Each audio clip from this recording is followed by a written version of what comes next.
time off muna tayo dun sa ating mga chicken. Okay naman yung ating mga chicken dun sa backyard.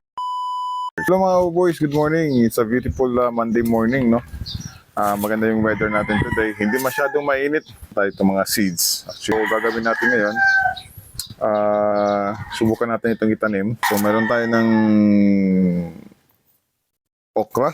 Ito, okra. Meron din tayo ng tomatoes. Yan. Meron din tayo ng kamatis. And then meron din tayo dito ng talong, no? Mahabang talong, mga buboys, no? So sana ganito din yung maging labas, no? Ng ano natin, pagtatanim natin. Okay. And another is itong hybrid hot pepper. So sili. Sili, mga buboys. Ano? So tamang-tama mga buboys kasi marami tayong itabi ng mga empty na mga plastic ng ating feeds. So yun ang ating gagawin na temporary na pangbalot. Temporary na paglalagyan ng ating mga seeds, no? So okay. Natin set up muna natin dito tayo sa medyo shaded na area, no? Dito tayo mag-ooperate. So yan. So kukuha tayo ng lupa, ilalagay natin doon sa plastic at ilalagay natin yung seeds. Okay? Buti lang mga buboys at tabi natin yung itabi natin yung mga ginamit na mga plastics, no? Nakikita niyo mga buboys, parang maganda naman ang lupa dito. Ayan, no? So ayan. Dry ngayon kasi yun nga, sobrang init. So ito yung mga plastic, mga buboys, na sinasabi ko. At salamat sa sponsor. Salamat sa sponsor, no? So ito yung sinasabi ko. Actually marami ito marami pa ko dyan. Ito yung paglalagay natin mga seeds. Okay? So, kuha tayo mga buboys ng lupa.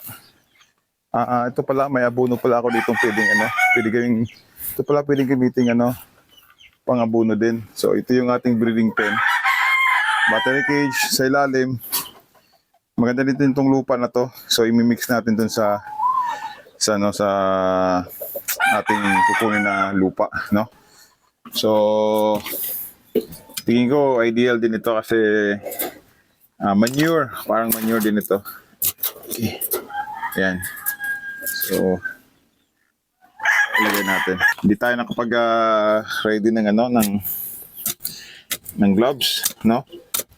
Anyway, hugas na lang tayo mamaya. Naisipan natin magtanim din dito sa ating backyard. Kasi nga, maliliit pa naman maliliit pa naman yung ating mga sisiyo. So, while hindi pa naman nagagamit yung total area ng ating backyard, so might as well in the area na hindi masyadong pinupunta ng mga sisiyo ay mapaglagyan natin ng ganito mga gulay, no, para somehow dagdag din sa ating dagdag din sa ating mga consumption sa pangkusina. Okay, malaking bagay na din ito mga buboys kasi imagine yung gulay ngayon mahal na din. Okay, so ito na, puno na yung yung basket natin. Dali natin dun sa ating area. Okay. So ito na mga buboys yung nakuha nating yung lupa kanina dun sa ating breeding pen. May mga ipot na din ito, so matagal na din ito na panahon na hindi natin nagagalaw yung lupa. Very, very ideal din ito na gamitin sa ating pagtatanim ng seeds, no? So na muna natin para hindi masyadong para mapino yung lupa. Una yung natin is yung okra. So madami ito mga buboys. Siguro magano lang tayo ng konti. In 7 days mga buboys, according dito sa guide, in 7 days, tutubo na talaga yung seeds na ilalagay natin. How to open this one? Open na natin. Malit lang yung butas na ginawa ko para at least yung matitira mapipreserve pa din. Maganda din mga buboys, mag-farming talaga pag may ano, may kahit maliit kayong backyard. Or minsan kung wala kayong backyard na lupa, yung may lupa talaga, di ba maganda din yung containerize, yung mga empty, yung sa mineral water na malalaki. Lalagyan lang ng lupa yon, ano lang yun, pag nilagyan ng lupa yon, saka nakabitin lang ng ganyan. Ayos na yun. Saka magandang pag tingnan, halimbawa kamatis, di ba, bunga-bunga, or ano ba, pag kamatis, di ba, yung nakabita yung yung lalagyan, yung empty plastic, tapos nagbubunga yung mga kamatis mo, tingnan, iba yung nag-orange yung color. Sarap sa mata. Saka yung self-sustaining ka na nun. Tingnan natin ito pala mga buboys yung tingnan niyo yung seeds ng ng okra. Yan. Okra. Okra talaga. Wala. Siyempre talagang seeds ng okra. Ganito, okra talaga. Hindi naman pwedeng seeds ng okra. Hindi naman pwedeng gulay, okra, tapos yung seeds sa pakwan. Start tayo maglagay ng ng lupa sa plastic. So, yun.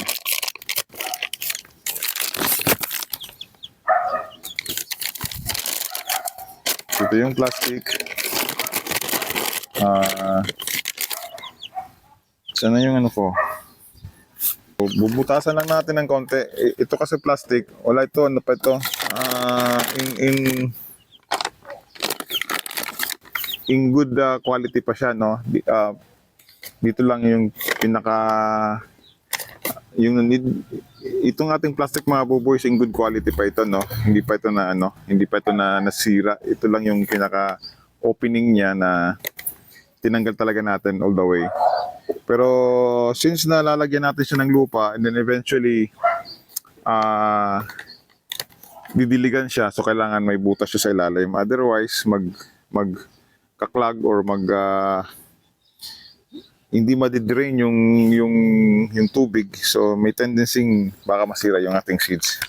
So ang gagawin natin, ganito lang yung gagawin natin, yung head ng ating itak, yan lang natin ang isa. Yan. May butas na. Gawin natin dalawa. Okay. So yan, may butas na mga buboys. So lalagyan natin siya ng lupa. Okay. Wala tayo ng shovel, no? Dapat shovel pala yung shovel ba yun? Tawag nun? Yung parang maliit na pala. Anyway, trial pa din naman ito kung talagang mag-work yung ating paglalalom ba tawag?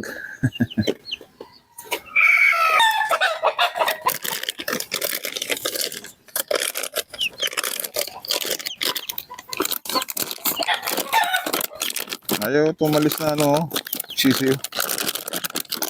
May hina kasi yung katawan nito. So yun. So ito na yung itsura mga buboys ng ating plastic na linagyan natin ng lupa. So bali binutasan na din natin siya sa ilalim para pag dilig. Magdi-drain siya, aawas yung tubig, hindi magi-stack up. So lalagyan na natin siya ng seeds. So actually pag ganito daw, dalawa yung seeds. So lalagyan natin ng isang seeds saka dalawa, isa pa. Yun. So ito, may tanim na to. 1 down mga buboys. Yan. Tamang-tama yung pagtatanim natin mga buboys kasi na ngayon?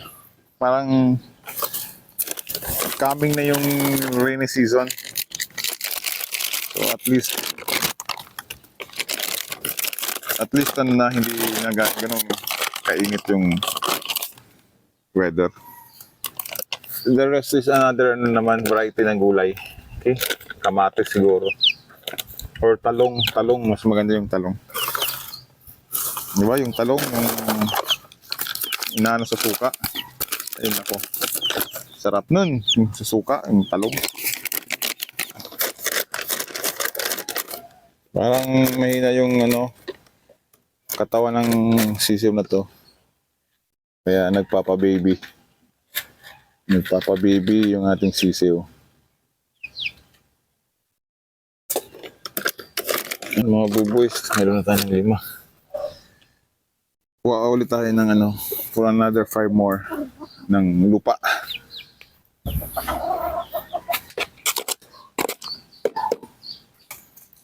Ito pala yung maganda mga buboys, yung sili. Ito yung sili. So, dito tayo, tanim natin tong sili. So, basahin natin yung direction. So, hanggang lang pala ito, May 9, 2026. Mag-i-expire na siya. Pag binuksan natin, pwede din natin ito, damihan sa wala naman nakasabi dito sa direction niya. So, pwede natin pwede nating damihan yung paglalagay sa ating plastic. No, para ma-maximize natin yung chance na maraming tutubo. And then, pag marami ng tutubo, ay transplant na lang natin ng paisa-isa. Okay? Ang importante, simula lang sila dito ng tubo. Yun naman ang purpose nito, kasi temporary ito eh. Yan. So, dito, kuha tayo ng marami, buhos natin. Dami talaga.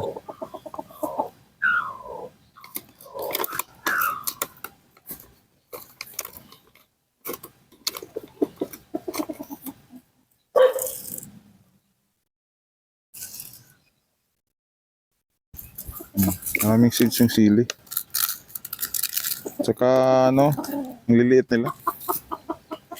Siguro, indirect lang siguro ang pagtanim nito. But anyway, mas madaling alagaan pag nasa plastic na muna. Then, bubunutin natin. Tingin ko yung yung paglagay nito, yung pagtanim nito ng sili, yung may mga maliliit na cups. Yung para sa ay, pwede yun, yung sa egg tray, mga buboys, kuha tayo ng egg tray. Okay yung egg tray. Kaya lang, hindi pwedeng mabasa yun. Dapat egg tray yung plastic.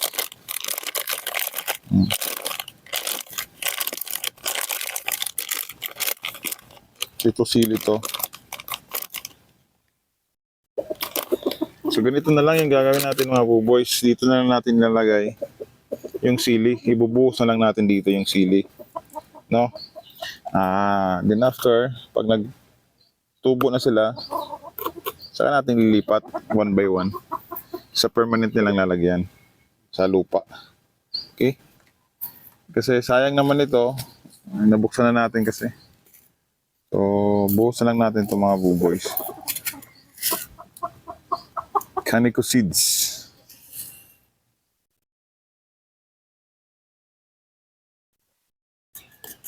Yun. Yun, wala na.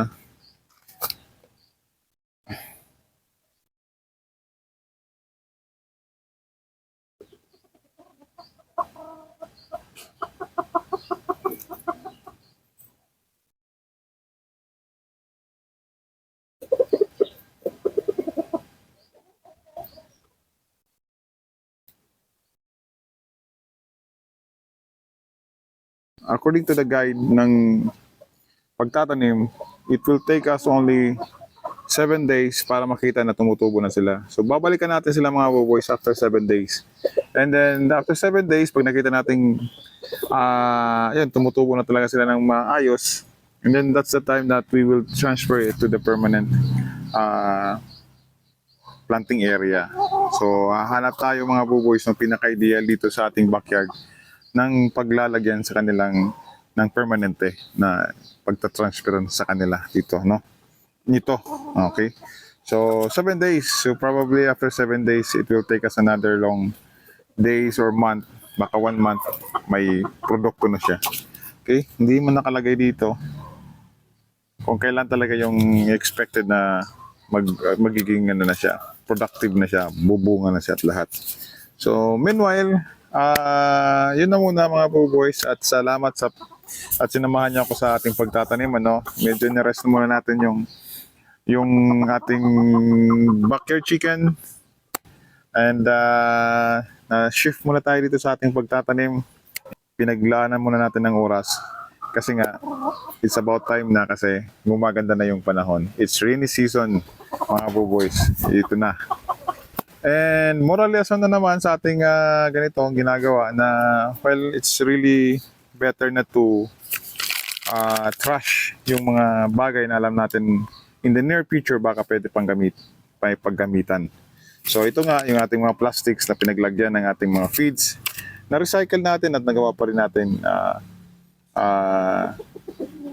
seed plastic ang tawag yan. Yan, seed plastics. Yun na yun, basta yun. Nakikita nyo naman yung purpose. So yun, yung ano natin na hindi na muna natin i-dispose at napakinabangan pa natin. So, let's recycle mga boys. Another pa pala na ating learning for today is yung mga ipot, yung mga waste ng ating mga chickens ay na-convert natin into a fertilizer, no? So, pang-abono, ako naniniwala din ako na yung mga waste na yan ay pagdating sa halaman dito sa ating pagtatanim may mabuting na idudulot. Thank you once again mga boys sa pagsama dito sa ating pagtatanim. We will see you again after 7 days para kumustahin yung ating tinanim na okra and sili. Okay? Bye! Ingat!